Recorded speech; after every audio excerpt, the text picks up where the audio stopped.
First ever factory outlet Mukunda jewellery KPHP Kothapet Khammam Somajiguda Hanamkonda. నమస్తే అమ్మా. నమస్తే అమ్మా. అమ్మ, మనము వంటింట్లో వాడుకునే వస్తువుల్లో కొన్ని పొదుపుగా వాడుకోవాలని చెప్తారు, కొన్ని కొంచెం ధారాళంగా చెయ్యి వారు వేసుకున్నా పర్వాలేదు కానీ కొన్ని మాత్రం పొదుపుగా వాడుకోవాలంటారు. ఎలాంటి వస్తువులమ్మా అవి? పొదుపుగా వాడాల్సిన వస్తువులు రెండు విషయాల్లో మనకి దూరంగా ఉండడం మంచిది అన్నవి. ఒకటి, ఆర్థికంగా మన మీద బరువు పడకుండా ఉండడం. రెండోది, ఆరోగ్యపరంగా మనని ఇబ్బంది పెట్టకుండా ఉండడం. ఈ రెండు ఉన్నటువంటి వస్తువులను కొంచెం పొదుపుగా వాడితే బాగుంటుంది. ఎందుకంటే సాధారణంగా ఇవి కొంచెం రుచికరంగా ఉంటాయి. రుచి కోసం వెళ్ళామంటే అటు డబ్బు విషయంలోనూ కొంచెం ఎక్కువ ఖర్చు పెట్టుకోవాల్సి ఉంటుంది, పొదుపు దాటిపోతాం. తర్వాత ఆరోగ్యం విషయం కూడా ఇబ్బంది కలిగేటట్టుగా ఉంటుంది. ఉదాహరణకి మనం వాడేటప్పుడు నూనెలు చాలా బాగా వాడతారమ్మా అందరూ, ధారాళంగా. కానీ నూనెనంత ధారాళంగా వాడచ్చా? ఆరోగ్యపరంగా కూడా కరెక్ట్ మంచిది కాదు. ఎప్పుడైతే నూనె ఎక్కువ వేసావో ఆ నూనె ఎక్కువ వేసేటప్పటికి వేపుడు బాగా కరకరలాడాలనిపించి మంచి రుచిగా ఉంటుంది అని కరకరలాడేటట్టు వేయిస్తాం. కరకరలాడేటట్టు వేయిస్తే నూనె మాట ఉంచండి, ఏం జరుగుతుంది? ఆ పదార్థంలో ఉన్నటువంటి పోషక విలువలు పోయినట్టేనా? ఇప్పుడు ఆలుగడ్డ ఉంది, బంగాళదుంప, ఏదో అందులో కార్బోహైడ్రేటే అనుకో. కొంతమందికి కార్బోహైడ్రేట్ కూడా అవసరమైన వాళ్ళు ఉన్నారు కదా. కొంతమందికి బంగాళదుంపే పెట్టండి త్వరగా అరుగుతుంది అని చెప్పే సందర్భాలు కూడా ఉన్నాయి. అట్లాంటప్పుడు మీరు వేయించి పెడితే ఏమైంది? దాంట్లో ఉన్నటువంటి కార్బోహైడ్రేట్ కాస్త ఏమైంది? బొగ్గుగా మారిపోయింది. అది అలా పోషక విలువ పోతోంది. దాని తర్వాత ఇది ఎక్కువ వాడుతున్నాం. నూనె అంత వాడాల్సినటువంటి పని ఉందా?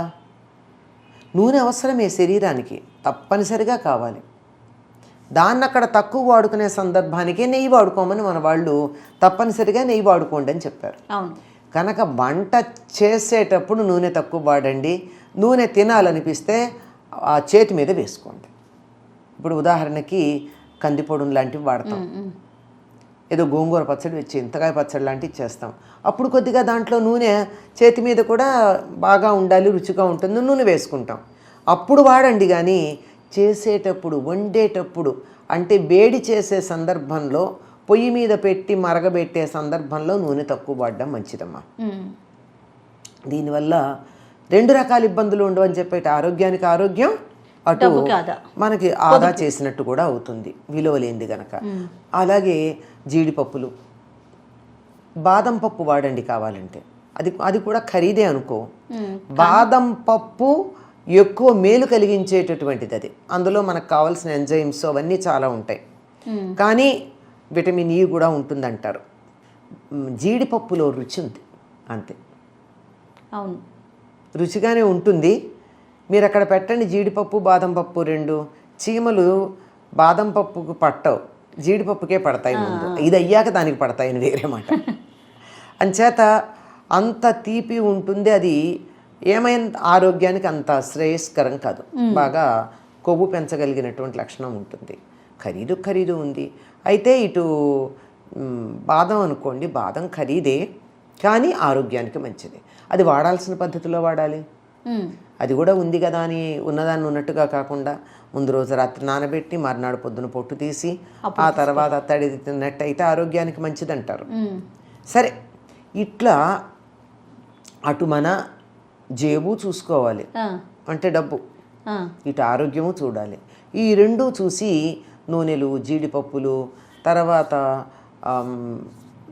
జీడిపప్పు వాడాలి అన్న సందర్భంలో కాస్త ధారాళంగా వేరుశనగ పప్పు వాడండి. ఆ ప్లేస్లో అది వేసుకోండి.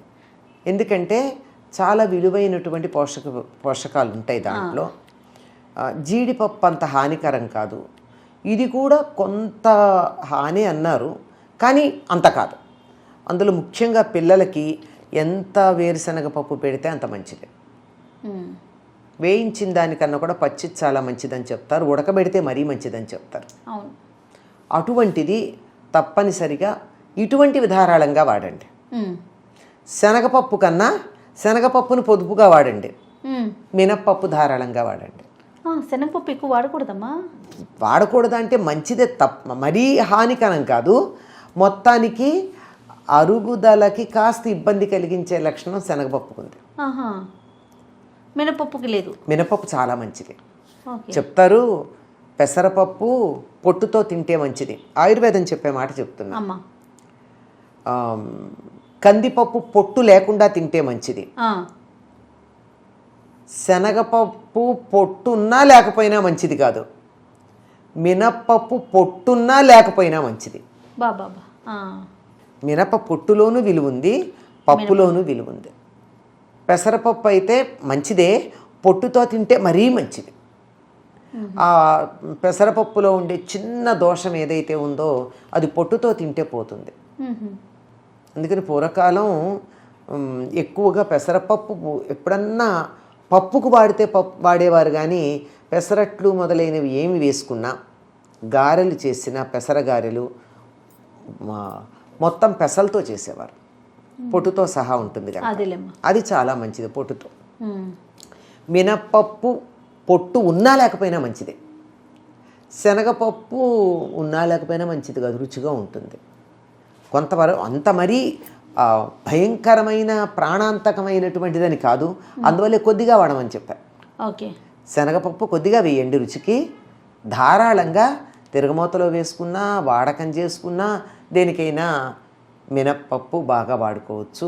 అలాగే జీలకర్ర లాంటిది ఎక్కువ వాడచ్చు. ఆవాలు అనుకోండి ఉన్నంత వరకు వాడాలి, కావలసినంత. అరుగుదలకు ఉపయోగపడతాయి ఆవాలు. ఎక్కువ వాడితే కొంచెం వేడి చేసే అన్నమాట అంటారు, అది చేస్తుంది. మెంతి చాలా మంచిది, ఆరోగ్యానికి మంచిది. ఇలాంటి వాటిని మనం ఆరోగ్యం కలిగిస్తాయి అనుకున్నవన్నీ ధారాళంగా వాడుకుందాం. అది ఇంకా ఖర్చు గురించి కూడా ఆలోచించకుండా. కానీ ఈ చెప్పినవి ఖర్చు ఎక్కువ పెట్టేవి కాదు, ఇవన్నీ చాలా తక్కువగానే ఉంటాయి. అలాగే ఇవి కూడా ఉపయోగించుకునే ఆరోగ్యానికి ఆరోగ్యం ఉంటాయి, మనకి ఖర్చు కూడా కొంచెం తక్కువ ఉంటుంది. విపరీతంగా నేతులు అవి వాడడం, అస్సలు వాడకూడని పదార్థాలు ఉన్నాయి తెలుసా వంటింట్లో. ఏంటమ్మా? మైదా ఎట్టి పరిస్థితుల్లో వాడద్దు. ఎలాగో బయట తినే పదార్థాల్లో ఇంతో అంతో ఉండకుండా పోవట్లేదు, అసలు మైదా అంత హానికరమైనటువంటి పదార్థం మరొకట్లేదు. ఆ గోధుమ పిండినే మరింత మెత్తగా చేయడానికి దాంట్లో కొన్ని రసాయనాలు వాడతారంత మరీ సాఫ్ట్గా ఉండడానికి. ఆ రసాయనాలు ఆరోగ్యానికి హాని కలిగించేవి. అందువల్ల ఎట్టి పరిస్థితుల్లో వంటింట్లో ఉండకూడని పదార్థం ఏమిటయ్యి అంటే మైదాపిండి. అలాగే వీలైనంత తక్కువ వాడాల్సింది పంచదార. తీపి కావాలంటే హాయిగా ధారాళంగా బెల్లం వాడుకోండి, బెల్లం మంచిది. ఇంకా పంచదార ఈ రోజుల్లో కాఫీ టీల్లో వేసుకుంటున్నారు, అవి లేకుండా తాగి ట్రై చేయండి. కాఫీ టీలు మనం తాగినట్టుగా ఇప్పుడు కాఫీలోను టీలోను పంచదార లేకుండా ట్రై చేయండి, మంచిదే కదా. మన దేశంలోనే కాఫీలో పాలు పంచదార వేసుకుంటాం, చాలా దేశాల్లో పాలు వాడరు. కాఫీ అంటే కాఫీ డికాక్షనే ఉంటుంది, అందులో పంచదార కూడా ఉండదు, అది మంచిది. ఎవరో చెప్పిన మాట ఏమిటంటే కాఫీ చాలా మంచిది, పాలు చాలా మంచివి.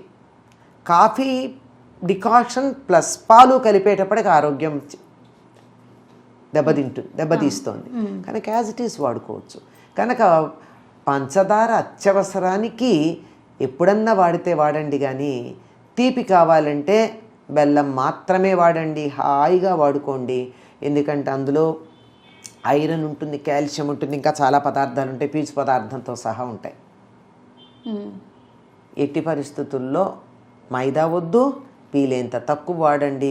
పంచదార, నూనె తగ్గించండి.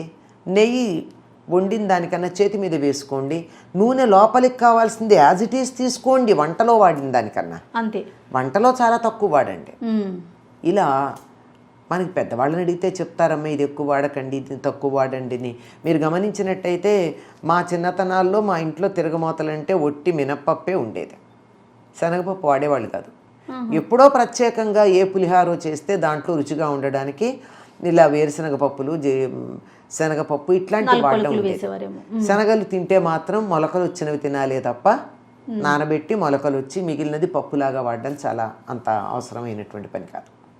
ఇక వంటిళ్లల్లో మీరు తినడానికి డైనింగ్ టేబుల్ మీద కానీ వంటింట్లో కానీ చాలా ఉదారంగా ఉంచుకోవాల్సిన పదార్థాలు ఏమిటి అంటే మొలకలు, ఎంజైమ్స్ కదా, అవును.